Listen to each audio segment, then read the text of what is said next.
Hi there guys, I hope you are having a good day. So Anthony Joshua has upped his training for Kubrat Pulev. Obviously he is in training camp for that fight on December 12th. He has been working on a variety of different things, but the one glaring thing about Anthony Joshua in this camp is he does look a lot bigger, so I think that he will be different from going into Andy Ruiz. Of course he is, because it's a different opponent. So I believe we can expect to see a bigger, stronger Anthony Joshua and looking for the knockout. I think that Kubrat Pulev doesn't stand a chance in this fight going beyond 6 or 7 rounds if Anthony Joshua comes in that kind of form, because I think that against Ruiz the game plan was to box, but against Kubrat Pulev I think that the game plan will be to knock him out, as opposed to set behind the jab and set things up.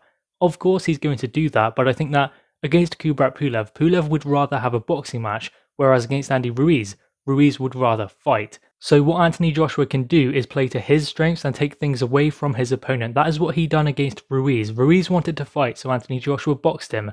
Kubrat Pulev will want to box, so Anthony Joshua will try and fight him. So, I mean, it's not just going to be an all-out brawl. Anthony Joshua isn't just going to go in there loading up, looking to take this guy out, because you cannot do that at this kind of level, because Kubrat Pulev does have a reasonable resume. He's been in there with the likes of Klitschko, Derek Chisora and Hughie Fury.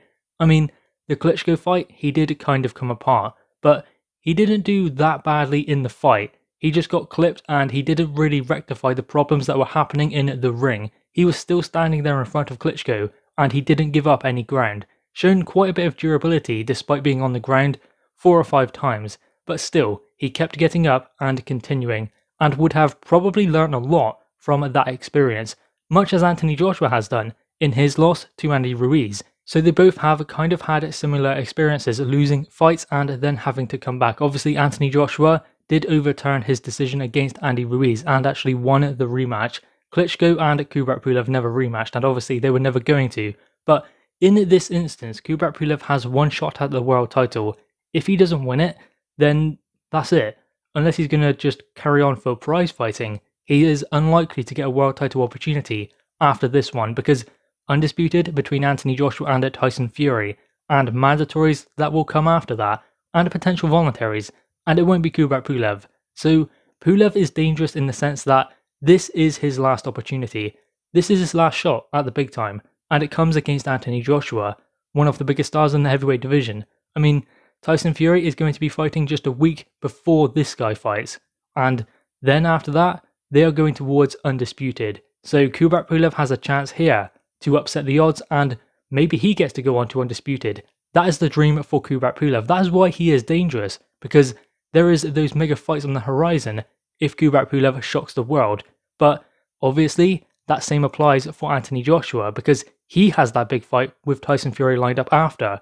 That is going to motivate him to ensure he gets the victory over Kubrat Pulev, and he's going to want to look good doing it. He's going to want to get his knockout streak back, considering the last fighter he knocked out was Alexander Povetkin 2 years ago.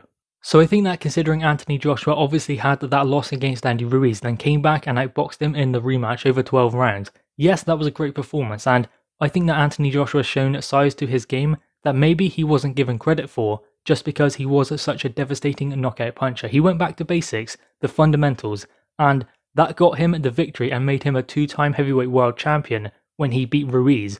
But that is not necessarily the way Anthony Joshua normally fights, and fans will want to see a KO. Because I think it will be easier for Anthony Joshua to have a stand-up fight with Kubrat Pulev as opposed to Andy Ruiz. Ruiz is very awkward, especially when you get him on the inside. And to box him at range, you do have to still pick your shots. He will do against Kubrat Pulev, but Pulev, I think, is there to be hit more so than Andy Ruiz. And I think that he cannot soak up the kind of punishment that Ruiz was able to do. Ruiz could take a punch to land a punch. Kubrat Pulev will not be able to do that. He's going to have to be careful at the amount of punches he takes from Anthony Joshua, and I think that Anthony Joshua will look to go to the body as well and slow Kubrat Pulev down, because Pulev very rarely gets tired in fights, but that's not because he has a brilliant engine or cardiovascular system, it's because he fights in stages, so he picks his moments, he picks his punches, he doesn't waste the punches, and that is important in allowing him to go the full 12 rounds and not get tired. But Anthony Joshua will drag him into deep water, go down to the body, make him work with him, make Kubrat Pulev fight when he wants to box. And I think what Anthony Joshua is demonstrating more now than he ever has done during his career is that he can make those adjustments, especially at elite level in world title fights, it is extremely important, in fact vital, that a fighter is able to adjust to certain things that happen in the ring. Anthony Joshua has now proven that he is able and well capable of doing those adjustments, making those adjustments when it matters most. He proved that in the rematch with Ruiz. He made the adjustments. He didn't get caught on the inside. He made sure to maintain that distance. He was dictating the tempo, distance, and he was able to go in different directions, use his footwork to outmaneuver Andy Ruiz, because Ruiz has fast hands, yes, maybe faster than Anthony Joshua, but Anthony Joshua has faster feet, and Anthony Joshua made that show on a fight night. So that shows that Anthony Joshua is able to make those kind of adjustments in there with a world level operator and get the victory. That is something that was very important and vital to Anthony Joshua's success as a heavyweight world champion. So I think that we can see through the way Anthony Joshua is training, and maybe being a little bit bigger in size than he was going into the Ruiz rematch, I think we can see that Anthony Joshua is looking to go for the knockout. That isn't always the best game plan, going in there looking for a knockout, but it depends what opponent is in front of you. Anthony Joshua doesn't need to box with Pulev, because if he does, that gives Pulev more of an opportunity in this fight. He doesn't want to do that. Anthony Joshua, if he does go in there to press him, to put Kubrat Pulev under pressure and drag him into deep water, then maybe that's a place Kubrat Pulev cannot raise his level to, because in the Vladimir Klitschko fight, when that happened, he did come unstuck. He done some of the right things. I mean, ultimately what he didn't need to do was go backwards, retreat, because then that invites pressure. He didn't do that, so that was one thing he was doing well when he came under fire from Vladimir Klitschko. But one thing he wasn't doing well is he wasn't making those adjustments. Like I said earlier, the adjustments that are vital at world level. He wasn't adjusting and seeing that left hand coming. That was what knocked him out. That was what he got peppered with all night against Vladimir Klitschko. He needed to make subtle adjustments to avoid that shot, and he was unable to do so. So I think Anthony Joshua can exploit that in Kubrat Pulev by putting him under pressure. And most importantly, make Kubrat Pulev fight the fight that he wants him to be fighting. So Anthony Joshua can dictate all of the fundamentals and make sure that he is the one bossing the action in there with Kubrat Pulev. That is very important in this kind of fight, especially considering Anthony Joshua is the champion.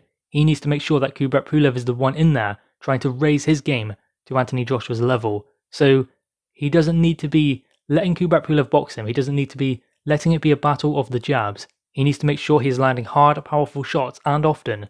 I mean, against Andy Ruiz, you don't hook with a hooker. Kubrat Pulev is not a hooker.